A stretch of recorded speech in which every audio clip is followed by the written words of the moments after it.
Himangi and I started Jungle Bells 5 years ago with the support of our friend Sanjay Deshpande. Our vision was to increase awareness about wildlife and forests in the minds of urban women. Hi, this is Himangi Vartak.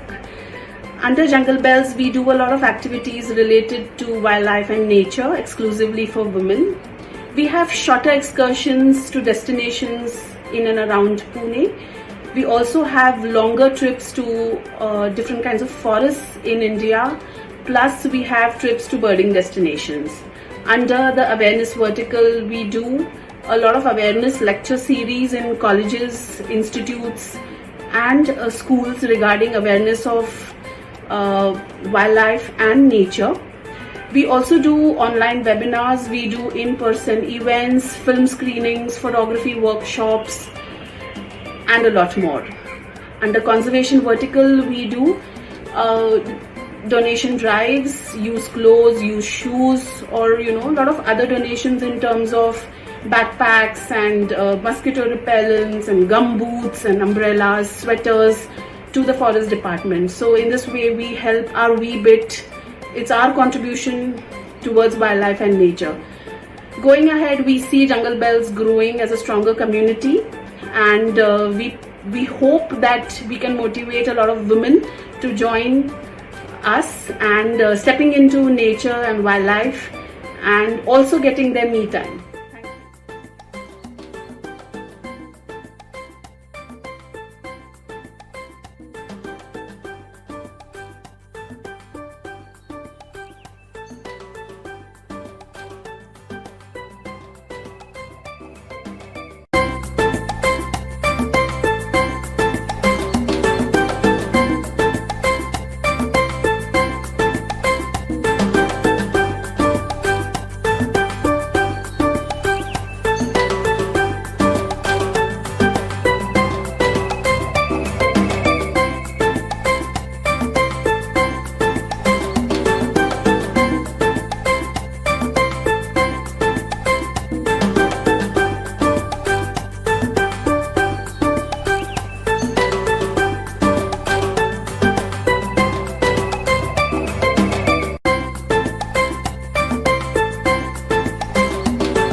Hello everyone, this is Madhulika from Jungle Bells.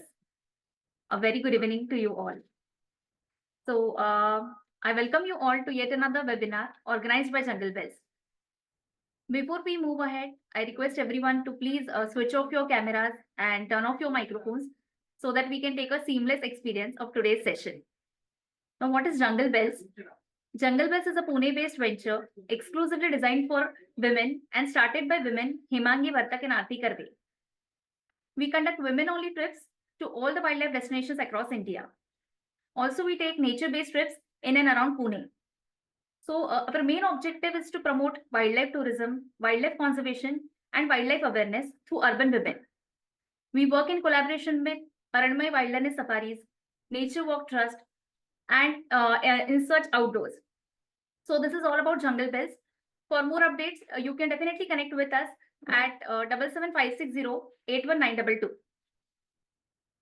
The webinar is supported by Sanjeevani Developers. Let's see about its profile. Established in 2004, the Sanjeevani team is now 20 years young, as they believe business is more just than making money, and every new day is a new opportunity for them to create something new. That is, modest home for their clients. Today, Sanjeevani Group is engaged in homemaking, redevelopment, eateries, workspaces, and wildlife conservation too. Mr. Sanjay Deshpande is the founder of this real estate brand. He is a civil engineer with 35 years of experience and an environmentalist with a deep passion for wildlife. Next in line, the second generation featuring Mr. Rohit Deshpande, Mr. Rohan Deshpande, and Mr. Rohit Mahajan continues the legacy of the management ahead. Moreover, the company is a part of several conservation-oriented initiatives and is proudly associated with Jungle Bells. This is all about Sanjeevani developers. Let's meet our today's guest speaker. He is Mr. Shivang Mehta. Let's take a view about his profile. Internationally acclaimed photographer and a fellow of the International League of Conservation Photographers, that is ILCP, Shivang Mehta has worn many hats in his 2 decades of journey as a wildlife professional. From being a wildlife guide in Corbett National Park to starting India's pioneering venture in wildlife phototourism to being an accomplished author of award-winning books that went on to become bestsellers to wildlife storytelling through the medium of his photo stories and films. He is also the recipient of the TOFT Tigers Award for his contribution to developing alternative wildlife tourism models by working with prominent wildlife lodges of India in locations outside the protected areas through the medium of DSLR camera trapping technology. He and his team now work with the Government of India to document Project Cheetah, the world's largest intercontinental translocation of a large carnivore. As a photography guide for his organization, Nature Wanderers, he has led more than 1,000 photo safaris across global habitats, training innumerable photography aspirants in his more than 2 decades of work as a wildlife field professional. So this is all about his wonderful journey. Without a further ado, let's get started. I request Hemangi ma'am to please take the conversation ahead. Welcome, sir, on our platform. A very good evening. Shivang, are you there? You can just start your video. Yeah. Hi, good evening, Hemangi, and it's a great honor for me to be here with all of you guys, and look forward to a good interaction with all of you. Yeah. Thank you, Shivang. So let's get on with the first question. So what has been your journey as a wildlife photographer and how did it all start? So I always believe that people call me wildlife photographers, and a lot of my contemporaries and colleagues, we are all called wildlife photographers. But this term, wildlife photographer, it's a combination of 2 words, wildlife and photography.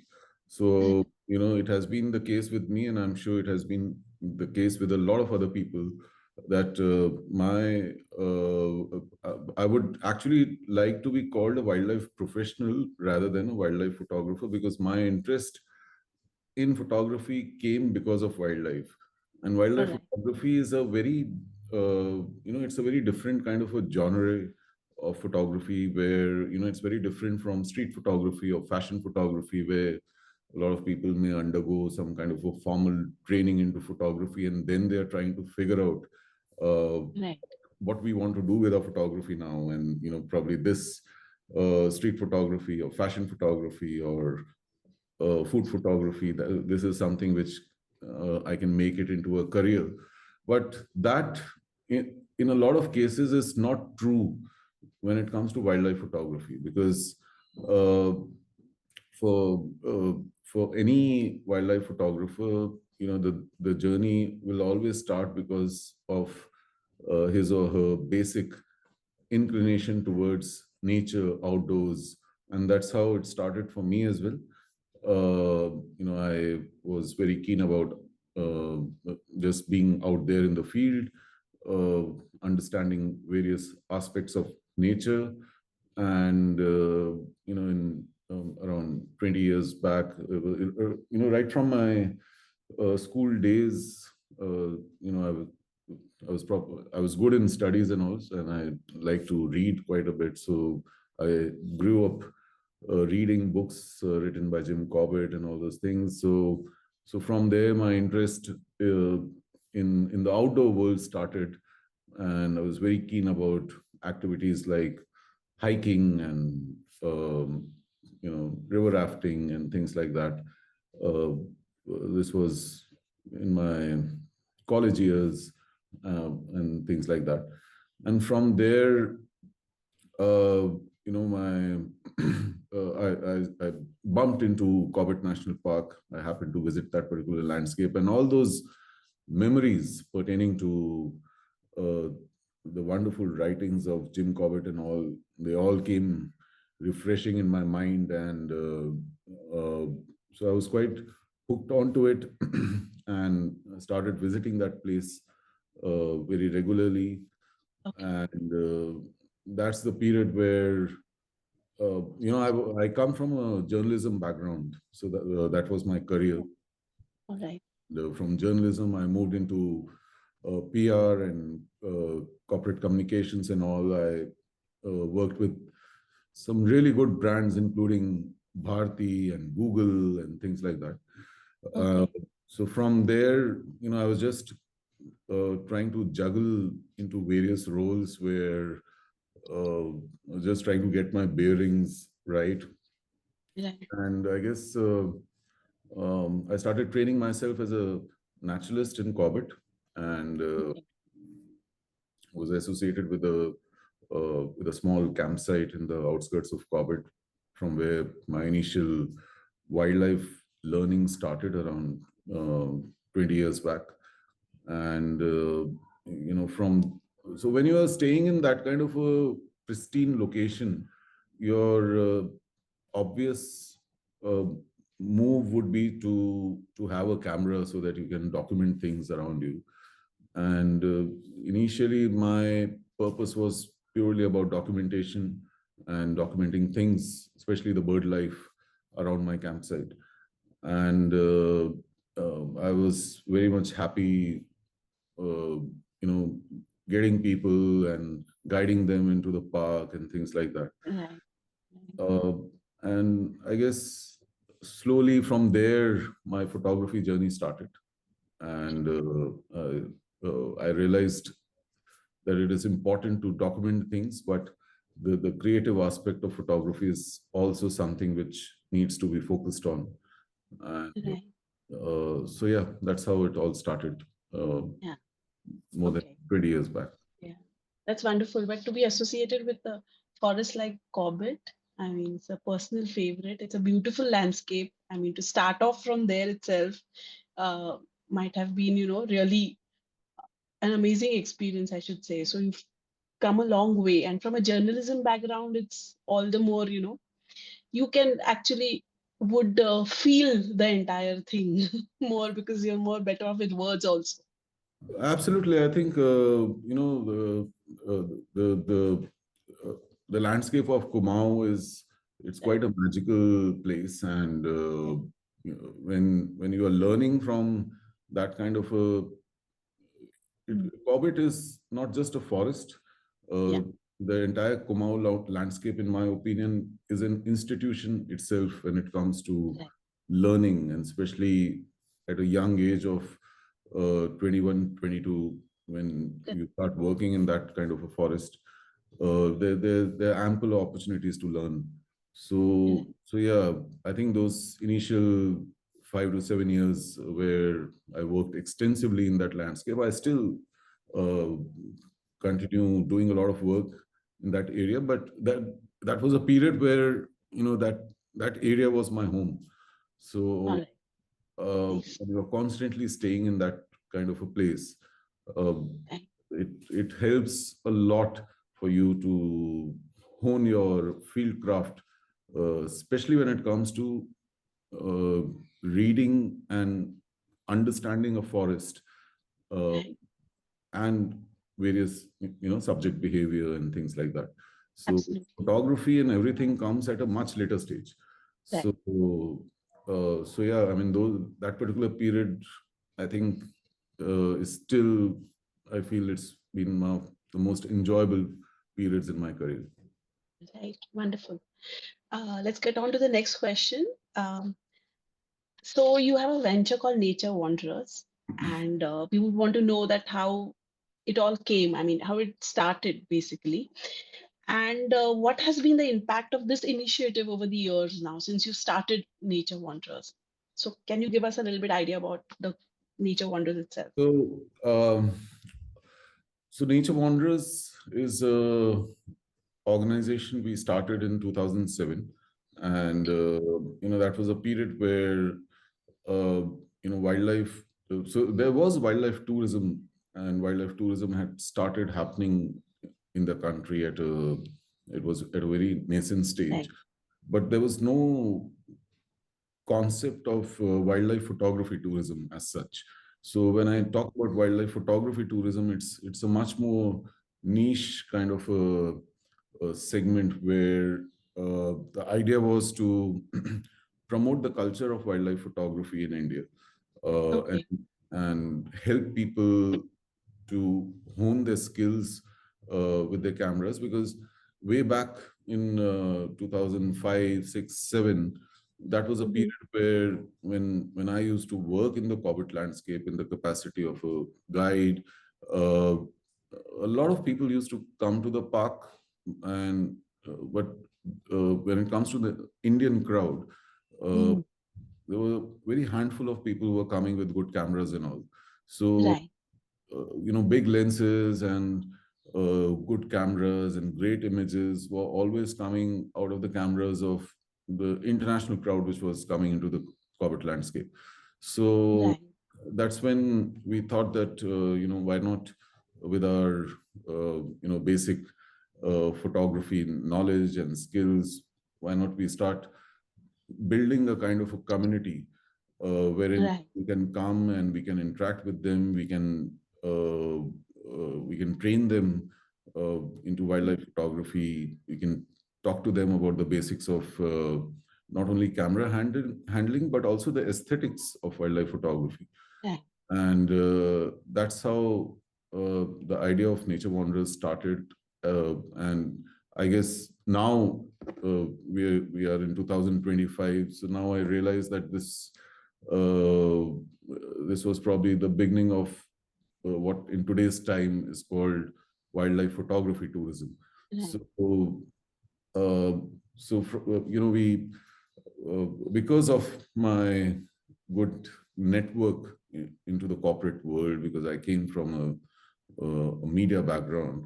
Uh, right, there were a lot of people who came, photography enthusiasts who were just owning cameras. So there's a difference between being a photographer to being a camera owner. yes, yeah, So, yeah, so there were a lot of people who were just owning cameras, and they came to that landscape. And for the initial years, we not only explored the forest with them, but also we had a lot of creative discussions about the finer nuances of wildlife photography.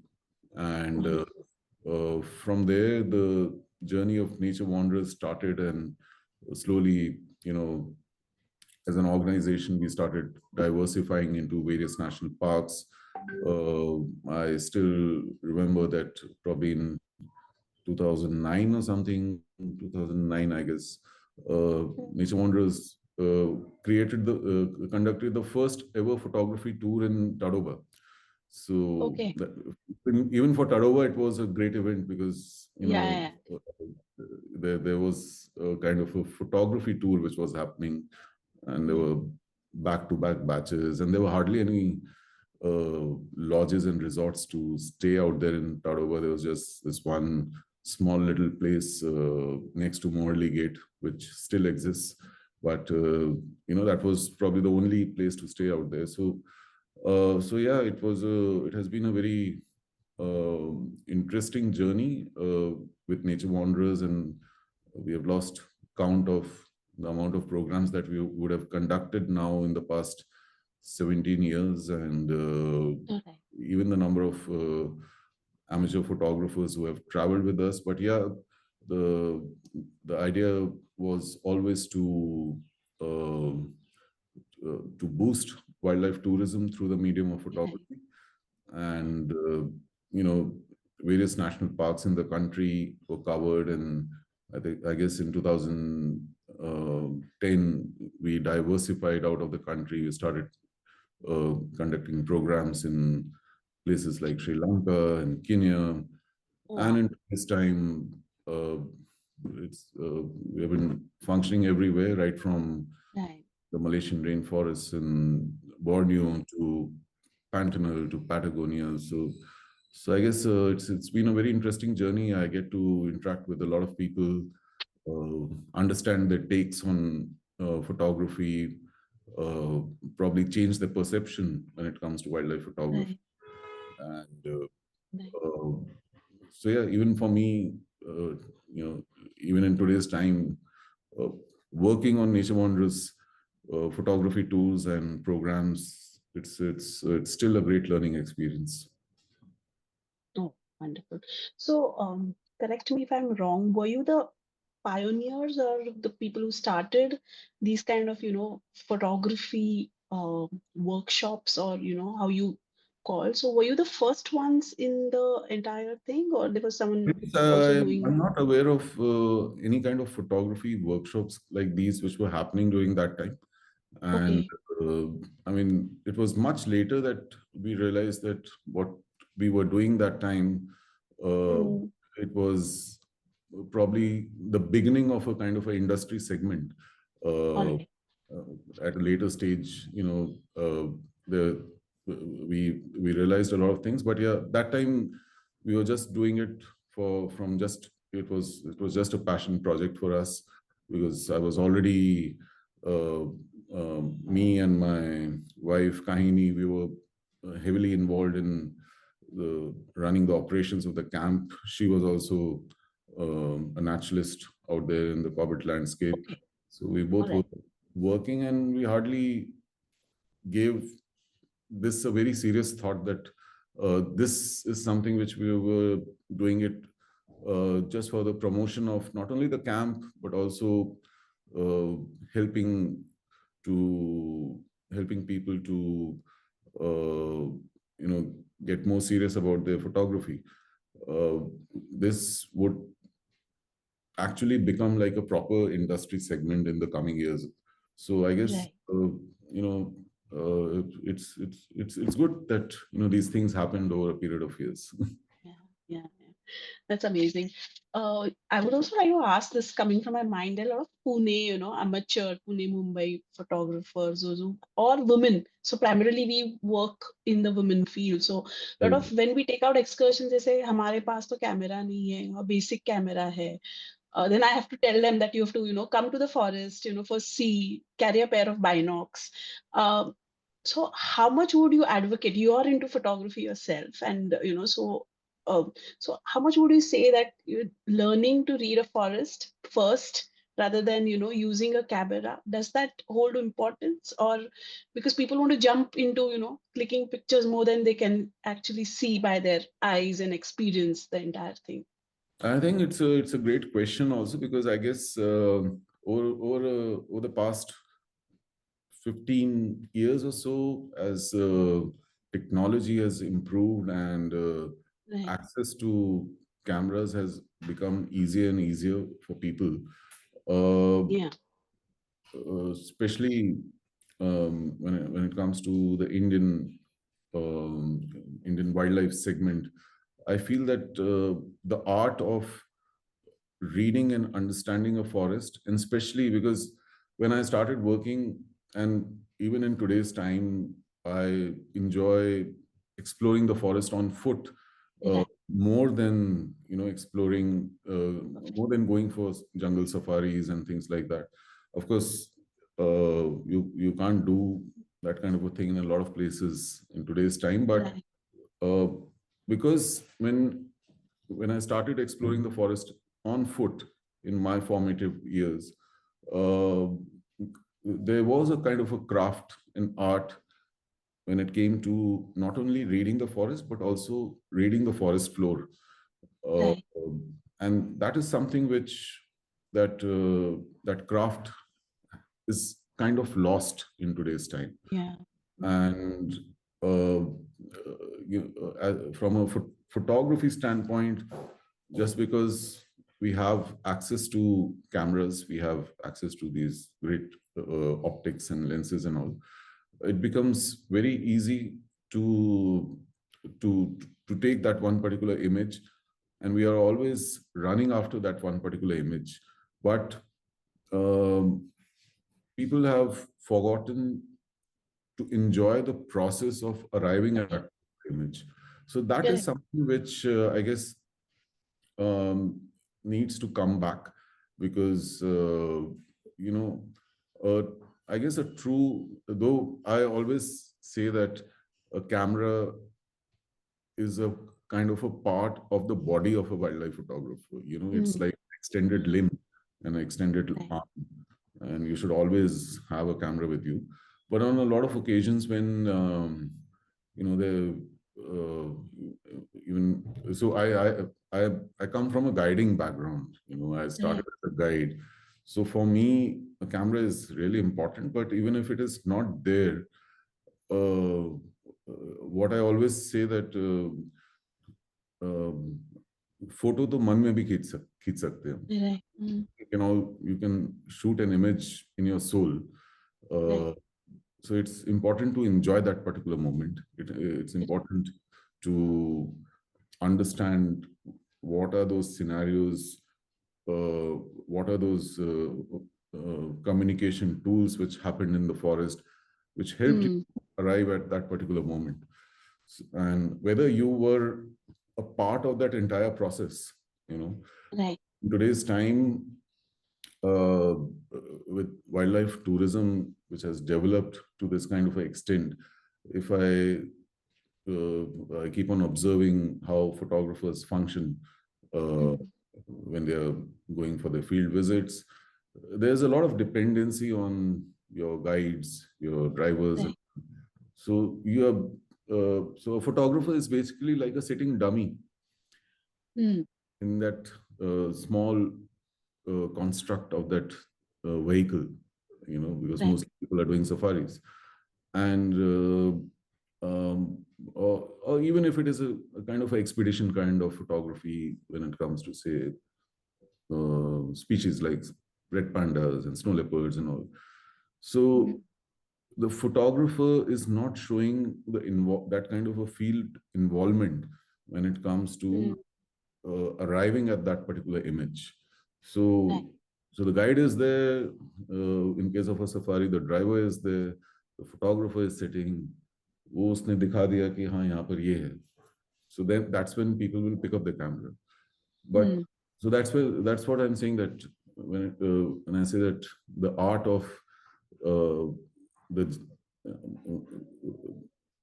jungle craft, art of reading the forest, art of reading the floor, all these things are kind of becoming lost. But the onus is also on the photographers to realize this thing, that if they really want to hone their skills, so there are a lot of things which happen before you press that trigger. So it is important for you to get involved in those lot of things. Amazing. Thank you so much. So there's a photography contest that you've been, you've created, I think first of its kind, and now the oldest running live photography contest. So which is Wild Clicks. I have gone and seen what it is, or I wanted to just have this thing. It's amazing. I mean, the kind of how you go about creating the entire thing. So if you would like to share for our viewers that how this idea came, and then how are you running it so successfully? The idea of White Clicks also came from the banks of the Kosi River in Corbett National Park in 2009, when me and my wife, we were just having a cup of tea, sitting on the banks of the Kosi. We used to go for our evening walks and all. And probably I would have just seen some kind of results of a photography contest which had come during that period, some Indian photography contest. And we were having this discussion. So I said that this entire idea of a wildlife photography contest, and majority of the contests which are happening, in fact Mm, mm, 99.9% of the contests which are happening across the world, they mm, are happening on an online forum.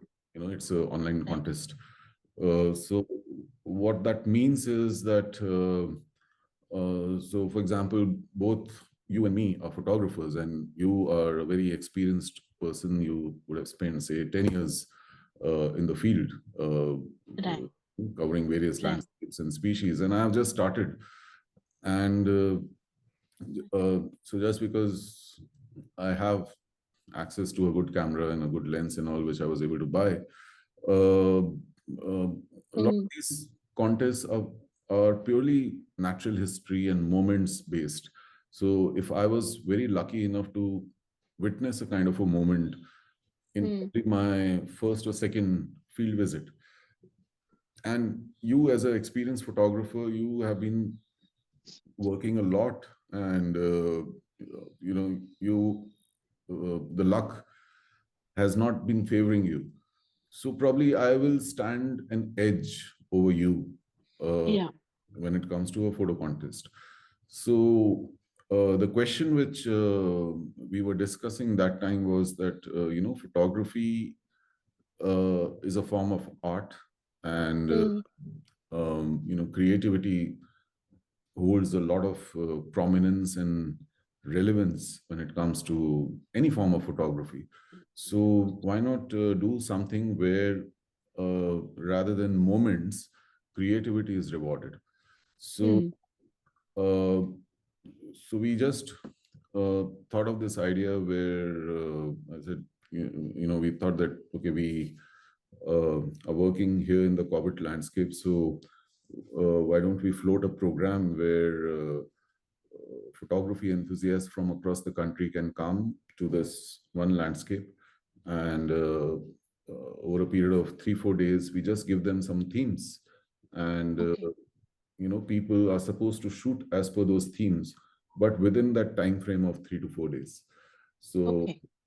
uh, then uh, you cannot completely eliminate the luck factor when it comes to nature and wildlife photography, Mm, but you can bring the element of luck down a bit, because mm, in a period of 3 to 4 days, if you put people together into a situation and give them certain themes, then there are certain things which everyone is going to face. If it is going to face it. Yeah. rain, Right. it is going to rain for everyone. If it is Yeah. a foggy and misty morning, it's going to be a foggy and misty morning for everyone. So no one Absolutely. can come up with that excuse that we couldn't shoot because it was raining.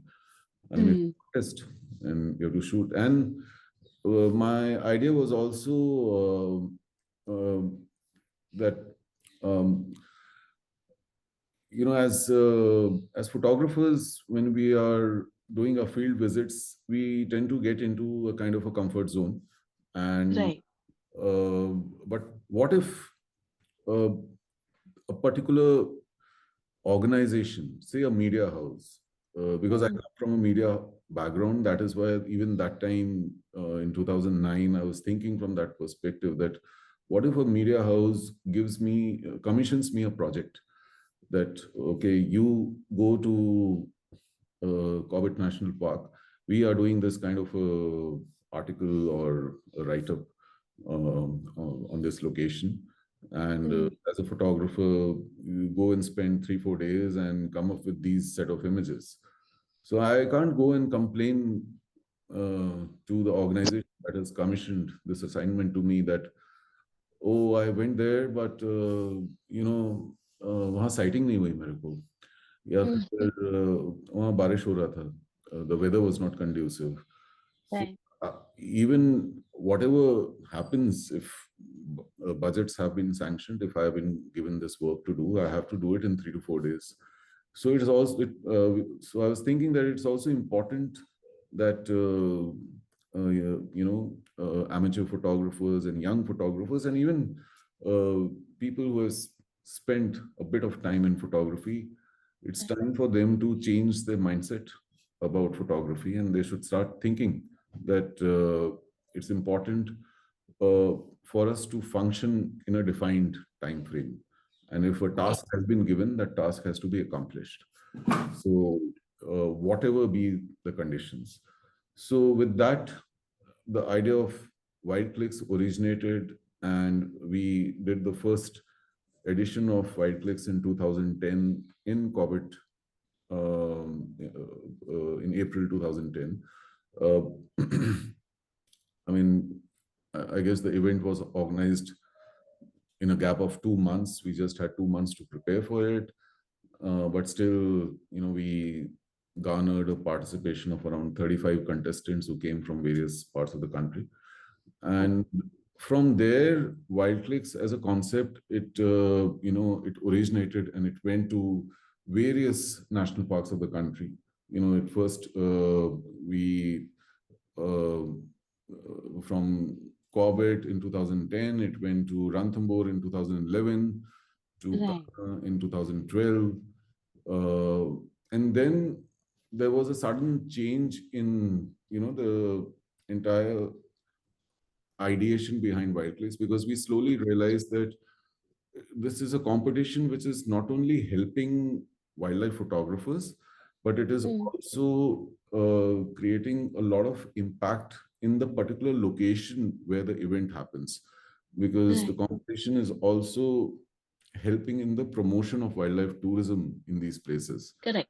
So Mm, that's when Wild Clicks did a kind of a pivot, and we started targeting lesser known wildlife destinations, because through the medium of this event, with the collaboration of the forest departments and even the government in some cases, uh, Wildclicks was used as a tool to give an impetus to wildlife tourism, especially in the lesser known destinations. So, okay.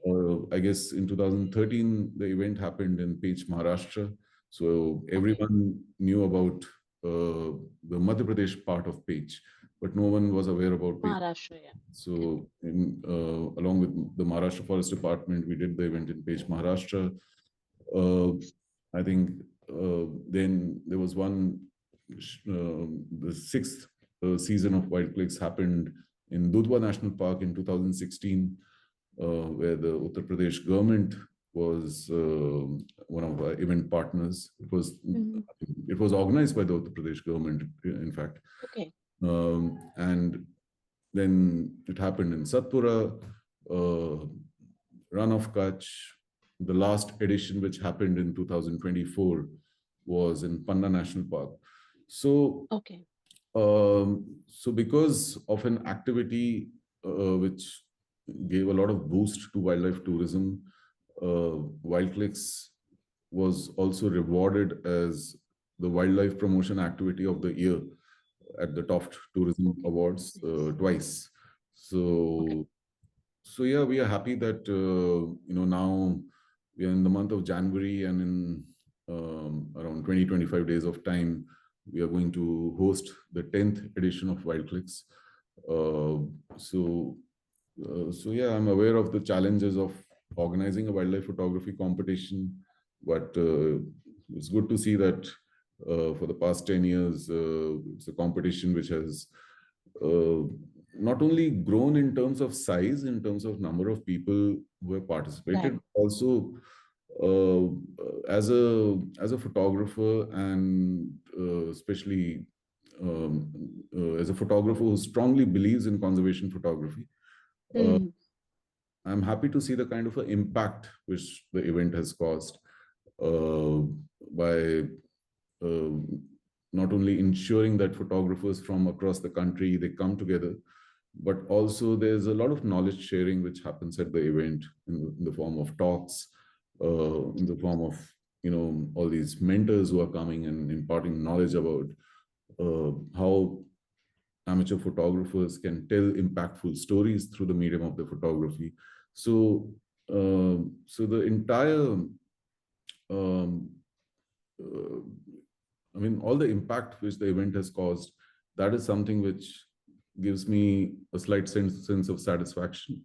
And I'm really thankful to all the contestants and all the brands and sponsors who have been helping us for so many years. All right. That's great. I mean, it's a I've not heard of this photo contest wherein you actually go on the field, click, and then you're judged. So it's generally send in your entries in the form of photos, but this is quite a novel concept. Uh, Next question will come to, in an era when photography and photographs are mainly focused on social media and likes, primarily now. You have written 5 books. So what inspired you to write books? So we know that you come from a media background That and was my all, first but inspiration. yes. So, but books is a different ball game altogether. You really need to. But 5, and it's a huge thing. So, how did it all start, and what have you written primarily on, apart from this question? So as you said, because I come from a media background, and I always had a flair for writing. Mm. Uh, for the longest time, I guess, for 15 years of my career, I was just photographing, documenting things. Uh, I was doing a bit of writing for magazines and various publications and things like that. But there was a point of time when I thought that I mean, these images and all this work, uh, it's not solving any kind of a purpose, and it is not going to Mm. create any impact if it is just done from a social media point of view, or it is lying in the pile of hard drives and all in our office. Right. So something has to come out of it. So books in today's time, they are being produced in 2 books. I mean, there's a commonly used term called coffee table books. So Yes. uh, so there are various kind of coffee table books. One is a book which is lying on a table along with a cup of coffee, and if you're just Mhm. reading around, you are just seeing images one after the other. So it's like a Yes. Yeah. wedding album, instead of Correct. images of the Yeah. brides and grooms. There are great images of wildlife which photographers have taken. But since you know um, a person who comes from a media background understands the importance of narratives. Mm. So images without a narrative, and Right. if images are not woven together in a way that every image is talking to each other, Mm. and you are building a strong narrative out of it, so Right. uh, uh, so that book, according to me, is meaningless. So Right. so with that, in 2017, um, in that period, I realized that, for around 10, 12 years, I had visited so many places in India, especially I'm talking about the tiger reserves. And because of Right. work, I'd literally started documenting and following various tiger families in these various landscapes. And every tiger family was quite unique in terms of their behavior. There was a great story attached to every tiger family. So rather than doing a very scientific kind of writing about these big cats, if Mm. it can be written where the masses can connect with it, masses can understand their stories. So that's when I came out with my first book called A Decade with Tigers, and it Okay. compiled the life of various prominent tiger families in India who, in that particular period, had literally helped the country to, uh, you know, to come into the wildlife tourism map of the world. So right from um, the Machlis and Krishnas of Ranthambore to Mm. Kotwalis uh, to Vijaya, the one-eyed tigress from Bandhavgarh, to. So it's a book full of tiger characters, Okay. and stories have been written in a way that, so basically I followed the life of all these tigers. So there was a lot of content which could be woven in this book called Decade with Tigers, and I'm really glad and thankful to all the readers who bought this book, because it is all because of their love and support that that book went on to become an Amazon bestseller in 2007. Oh. And so after that, the second book venture which I did was a book called Chasing Horizons, where so by that time in 2019, I had already spent around 10 years working in various places in Africa. And so I always had that thing in my mind that why are people from my country who go to an African forest, or who are visiting Africa as a continent, uh, they they do this social media update saying that we are going to the Mecca of wildlife. So that is a thing which always created that kind of a doubt and question in my mind that, uh, I mean, if you just see the size of this country versus that continent, Yeah. there are 39 odd cat species in the world, and 16 of them are in India, whereas 10 of them are in Africa. So if my country is home to 40% of the global cat species because of the range of habitats and the range of um, diverse habitats we have, and that continent as a whole is home to 10 cat species. So why should we call that continent as the Mecca of wildlife? I thought it's more of a branding issue.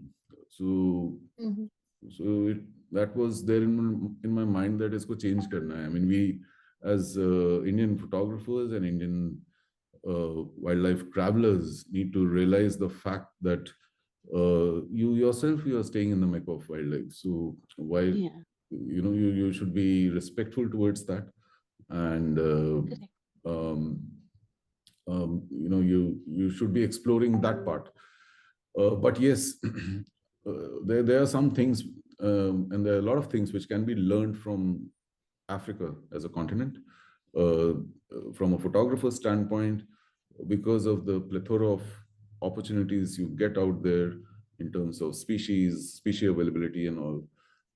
A photographer can really hone his skills, by trying out various techniques, and a photographer can really develop his art properly when it comes to African landscapes. But the cycle doesn't end there. The cycle for an Indian photographer will end when he grabs all those learnings which you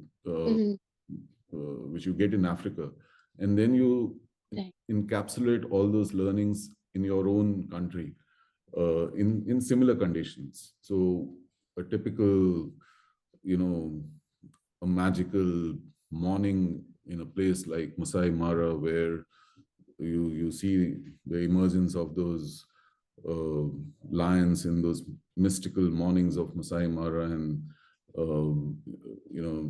the lions are beautifully rimlit and things like that, and the sun is coming out of the horizon. You your camera captures all those things. Your soul should capture all those things. But everything, if it can be replicated out here in India in a similar morning in the grasslands of Dikala, that's where the learning curve peaks, where you have learned something from a place which gives you a lot of opportunities, and you have executed those things in your own country. So that's why that book was called Chasing Horizons, Learnings from Africa. And that book, I think it's one of my favorite book projects which I have done, because right from the printing quality, and I'm happy that it went on to win some design awards and book awards and all later on. Then after that, there was a series of book ventures that we did with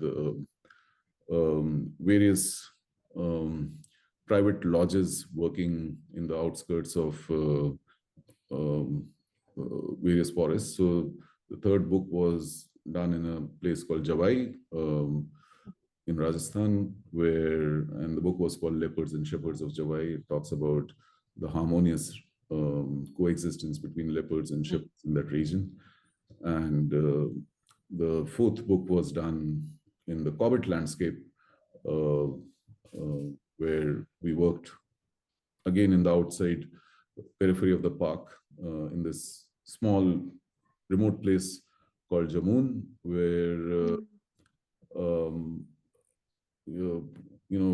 it was a campsite which was closed for many years, and then it was all the documentation of wildlife which is roaming outside the periphery of the national park. And as a photographer, when you're on foot exploring a landscape like Cobbett,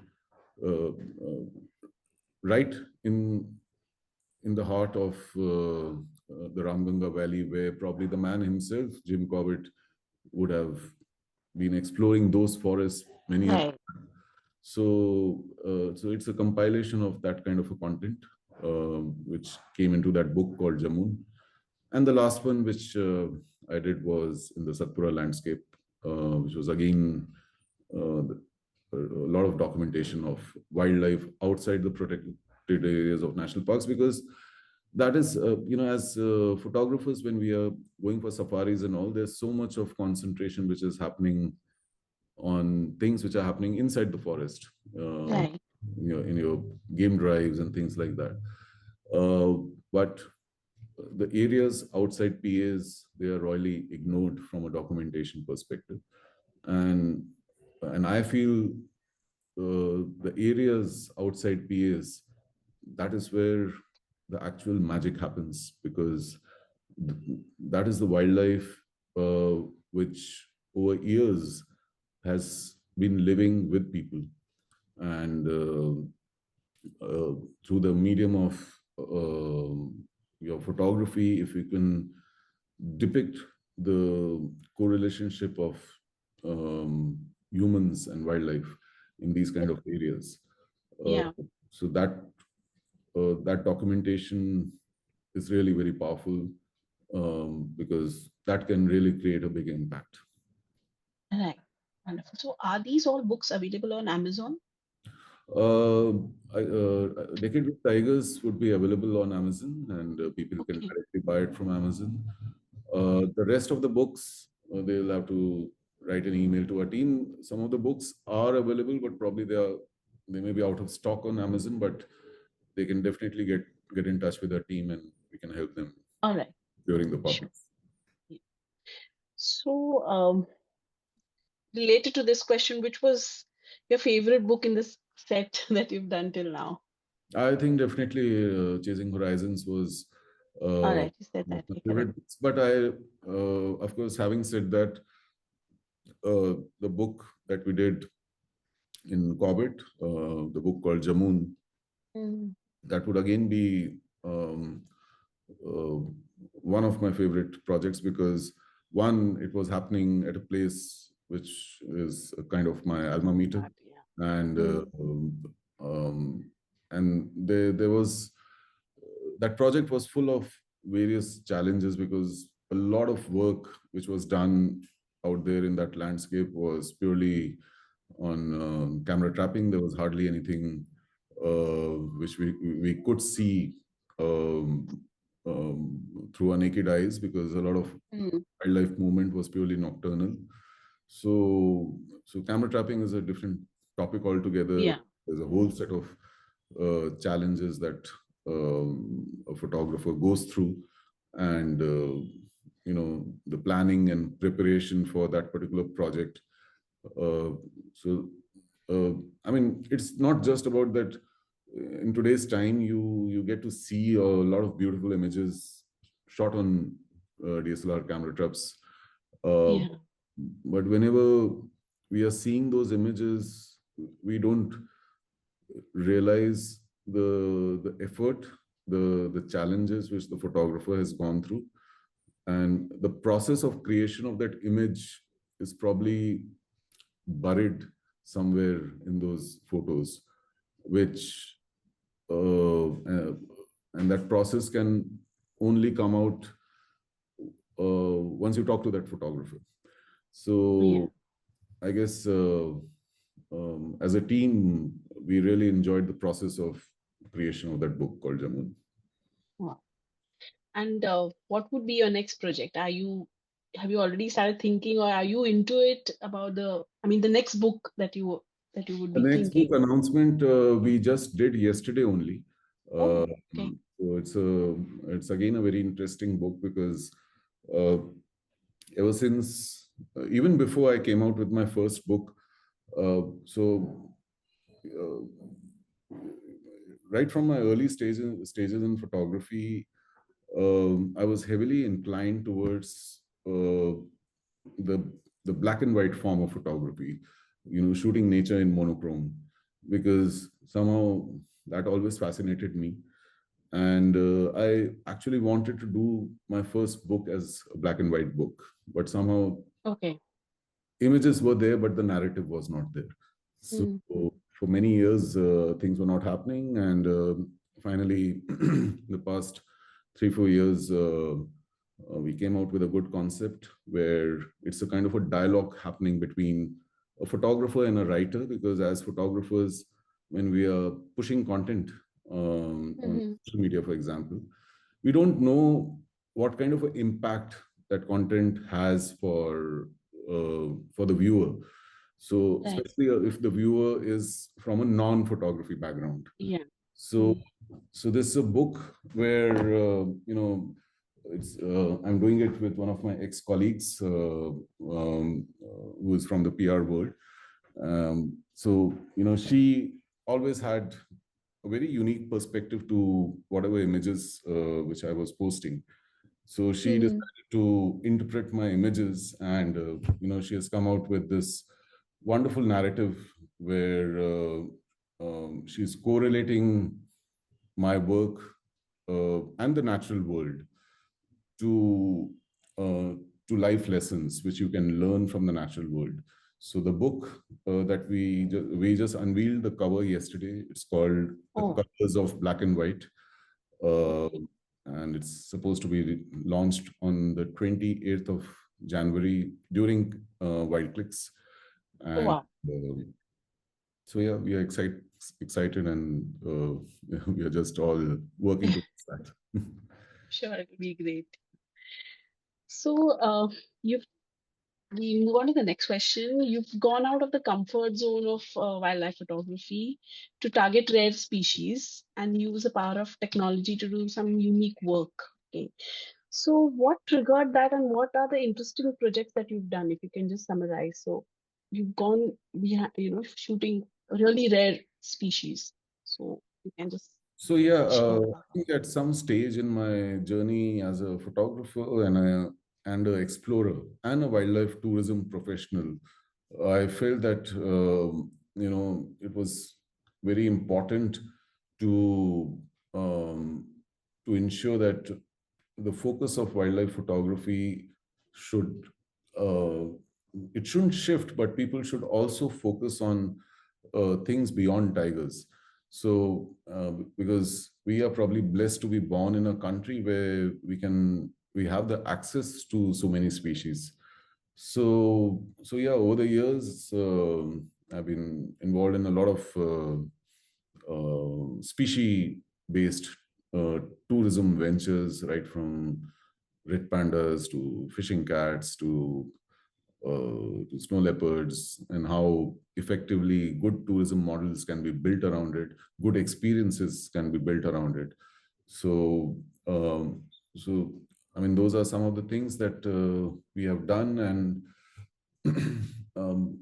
I guess in 2015-16 we tried to use the power of technology in the form of DSLR camera traps in order to record a lot of such species in terrains where direct sightings were not possible, and it was important to get good professional documentation of a lot of species, like nocturnal species, right from Right. cichlids to leopard cats to leopards and black panthers and things like that.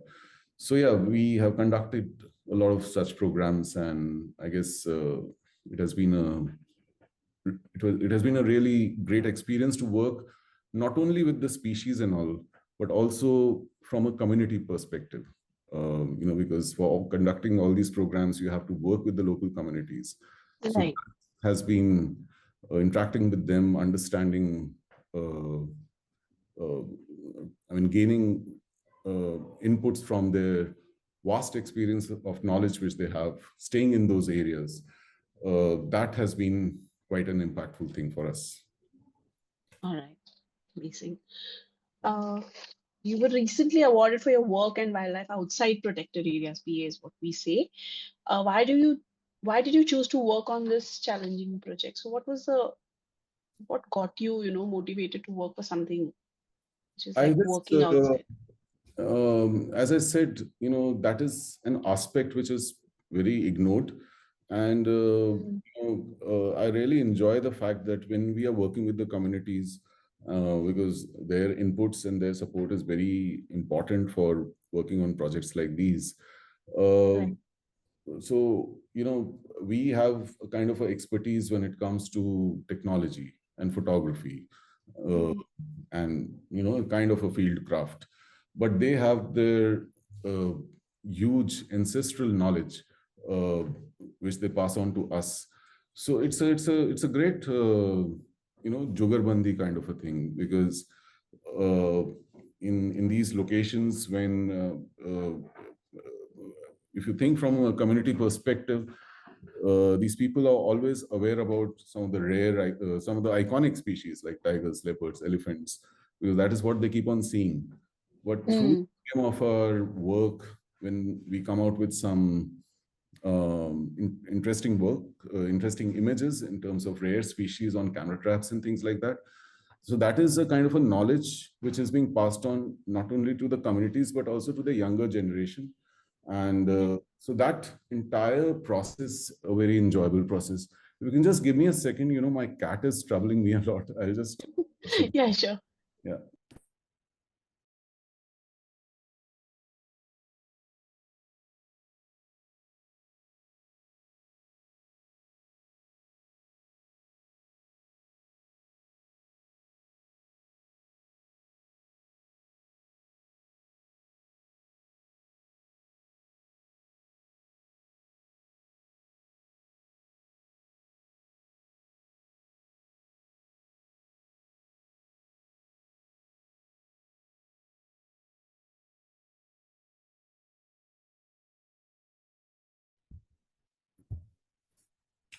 Sorry. So yeah, I was saying that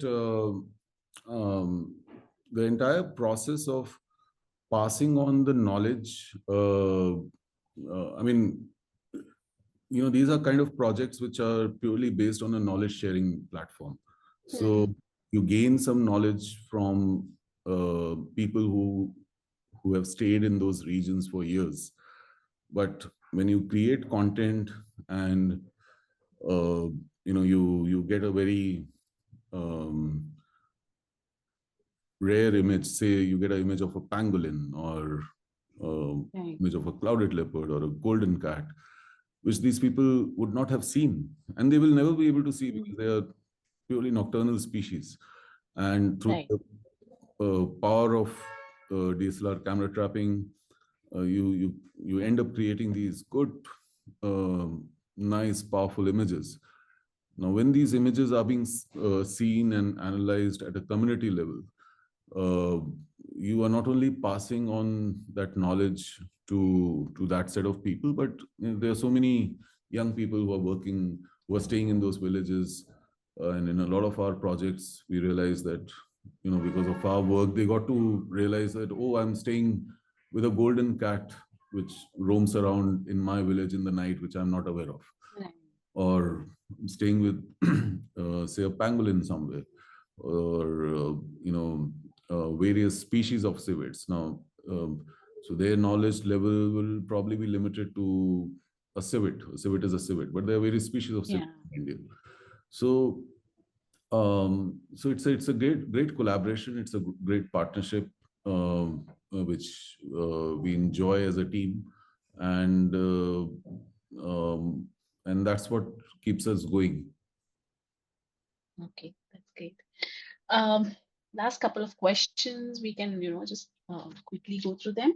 What is the future of Indian wildlife photography? Well, it sounds very cliche, but so many people, jumping into these kind of, and everyone is. I think it's become more of a uh, क्या बोलते हैं, style, or I don't know what to say, but when you're visiting forests and you have a camera, or I'm into wildlife photography, so there's everyone's talking in this verbiage. So, how do you see the future in? Okay, so I feel that first of all, as a country, we should be, because I interact with a lot of global photographers, and I closely see how global wildlife photography is working. So I feel very proud to uh, belong to a country which has got such a young and diverse diaspora of photographers, uh, and people in the age group right from 20 to 40. There are so many people, we keep on bumping into Like, when you go for your safaris and stuff. Everyone yes, is yeah, using nice cameras and things like that, and they're creating good images. So that is not something which is a global phenomenon, because if you see a lot of international tourists who are coming to our, say, tiger parks, if we take that example, uh, the age group is very different. There's a huge difference in the diaspora of that photographer crowd. So right, we have a very young diaspora, and that is something which we should be very proud of. Uh, right, the things which can be learned is that, mhm, in fact, the aspect which should be considered as an opportunity for a lot of Indian wildlife photographers is that they are also blessed to be born in a country with this huge biodiversity of wildlife right, habitats and stories. There's it's not only the stories of conflict and all, because these are stories which have been fed into our minds. uh, Iconic people like Jim Corbett and Kenneth Anderson and all these guys, they kept on writing about stories of conflicts, and that is what we grew up reading. It was at a much later stage that we started seeing and realizing that there are great stories of coexistence as well. So right, um, now, as photographers, you know, we have become so species centric. Our average successful day in the field would be that we have shot a beautiful tiger image in today's time. yeah, So that is the barometer of success, right? correct, A daily successful regime. So as photographers, we have become tuned to running after these singular images, and that is our, that is a kind of a dopamine for photographers. mm, Getting a great tiger walking head on kind of an image, or yeah, if someone is a more evolved photographer, that getting a great tiger in the environment kind of an image. उससे आगे, habitat work, हाँ, yeah, उससे आगे mhm, दुनिया जा नहीं रही है. But global wildlife photography uh, is moving beyond that, because we need to realize the fact that they say that a photograph can speak 1,000 words, and an image is equal to 1,000 words. So just think about the fact that if you are following a particular story, and if you create a set of say 8 to 10 images, so that becomes around 8,000, 10,000 words. So it's Yeah. more like a kind of a mini book, which Yes. you can just depict in the form of your 8 to 10 stories, 8 to 10 images. So that is the future which I'm seeing when it comes to Indian wildlife photography, that a lot of young photographers who are really wanting to do something uh, good in the field of photography. Storytelling is the way to go forward. They need to think about their photographic work from a storytelling perspective, hunt for interesting stories, spend time with those stories. It may probably take them 1 or 2 years to complete one particular project uh, with just 15, 20 images. But those 15, 20 images, if woven together in the form of an impactful story, can Mm. probably create a bigger impact than that just one image, which we think that has defined the success for our one day uh, on a safari. So, so it's important for people to think from that perspective. And at Wild Clicks also, we are trying to give that kind of an impetus to photographers to think from a storytelling perspective, because the last edition of Wild Clicks and even the current one, which is supposed to happen in Bharatpur, the grand prize will be given on the basis of a photo story and not a singular Yeah. image. So, so that involves a lot of work. It involves a lot of research, Yes. which a person has to do. So if I consider Bharatpur, for example, this is a common question which I'm being asked in today's time, that आप तो wild flex हमेशा एक lesser known destination में करते थे, so why you doing it in Bharatpur? Bharatpur तो सभी जाते हैं.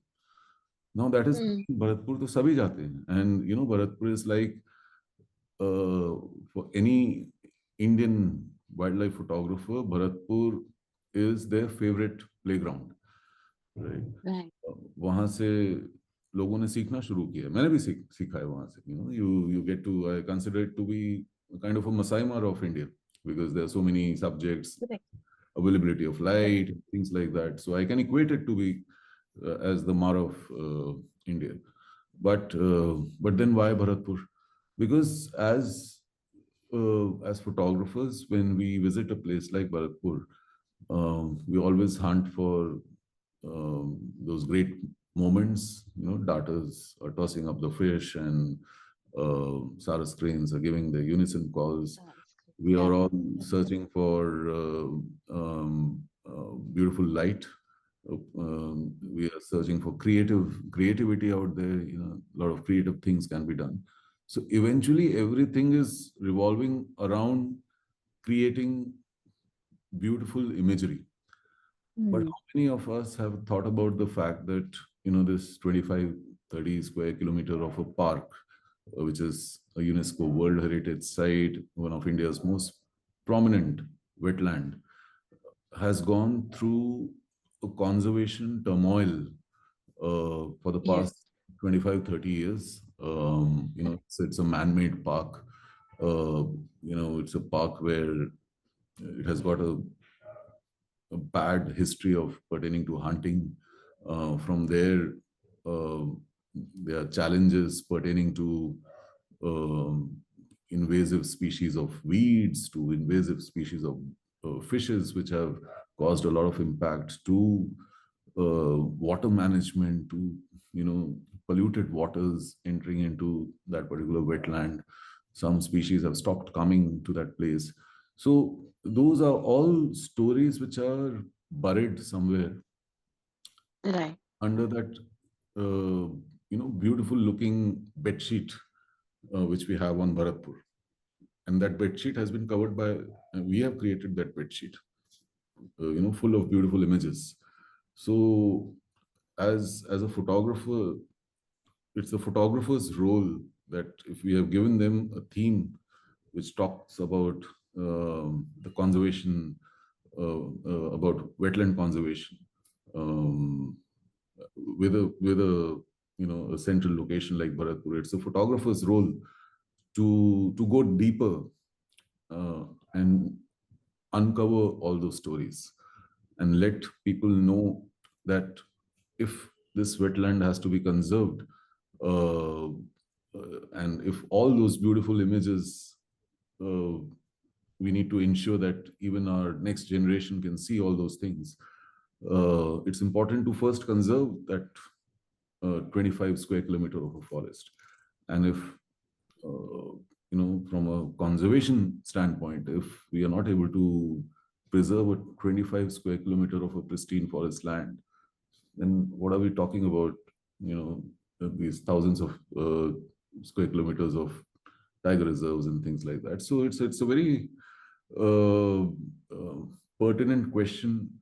So what I'm trying to say is that it's important to go one level deeper when it comes to photography and hunt for impactful stories, because stories are something which will create a much larger impact, and beautiful images will always be there. There will always, you'll end up creating beautiful images, but do keep on hunting for stories. So we have a couple of comments on Facebook. There's someone called Vishal Dave. I don't know. He says, Shivang sir, your narration and speech is amazing, a great learning. I had just heard Shivang sir recently at Little Run of Kutch about his journey. So I think he has attended there. We have Sanjay Deshpande. He says, Shivang bhai, treat to listen to you. If you remember, we had met in Tadova. We were staying at FDCM Moorli, I presume, and once in Kana. Great times they were before digital cameras. So one question, how you make people come to forest again and again who are not photographers? It's not my role to ensure that people come to forests again and again. Nature, the natural world, and forest itself has that magnetic power that वो लोगों को अपने आप ही वापस बुला लेता है. So we are just the facilitators so that people are able to read and understand all these signs and smells, and the feeling of nature in a more effective manner. Rest work the forest does on its own. Yeah. We have one more question from Sudhi sir. He says, your views on wildlife and nature conservation across wildlife sanctuaries. So I think conservation is important, but how do you see it in your perspective? I guess, as a country, I always feel proud that, despite of so many challenges we keep on facing in this country, right from overpopulation to development, to various challenges which all people are aware of, still we are able to conserve these kind of forests. Still we still have all these 16 species of wild cats in the country. Wild I mean, cats, 16th, including the cheetah also. So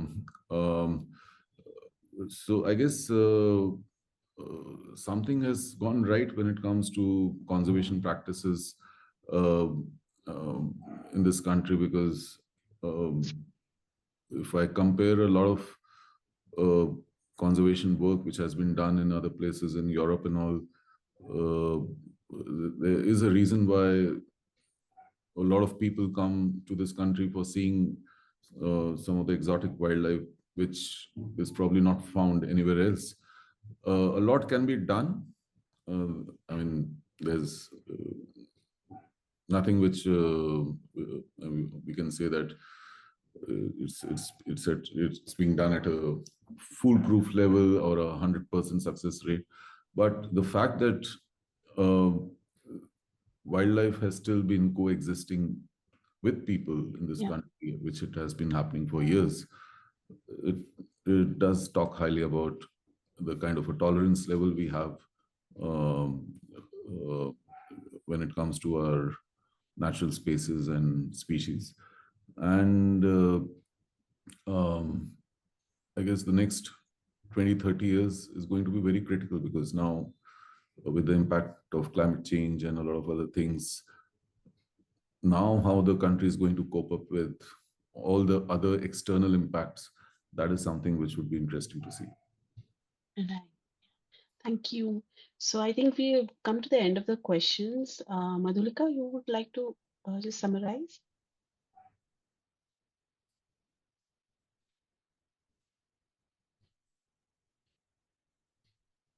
Yes, so thank you, sir, for accepting the webinar invitation request and gracing the session with your kind presence, valuable time, and extensive knowledge. So indeed, it was a phenomenal experience to have you as a guest speaker with a deep passion for wildlife photography and wildlife conservation too. Also, we look forward to hosting you to our future initiatives. So thank you once again.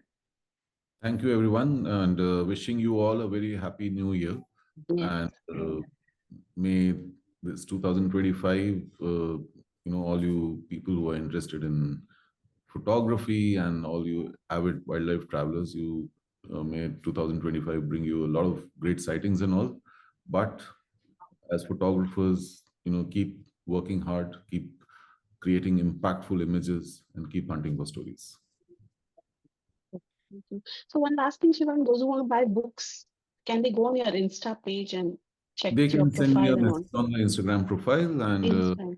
someone from our team will definitely be in touch. All right. And Brilliant. to a lot of people who are watching this webinar, we would be, I think within this week, we'll be announcing the pre-orders for colors of black and white. So with some special discounts and all. So stay tuned to my Instagram handle for that announcement. Oh, sure. Thank you. Thank you so much. Thank you. Okay. Thank you, audience. See you all in the next webinar.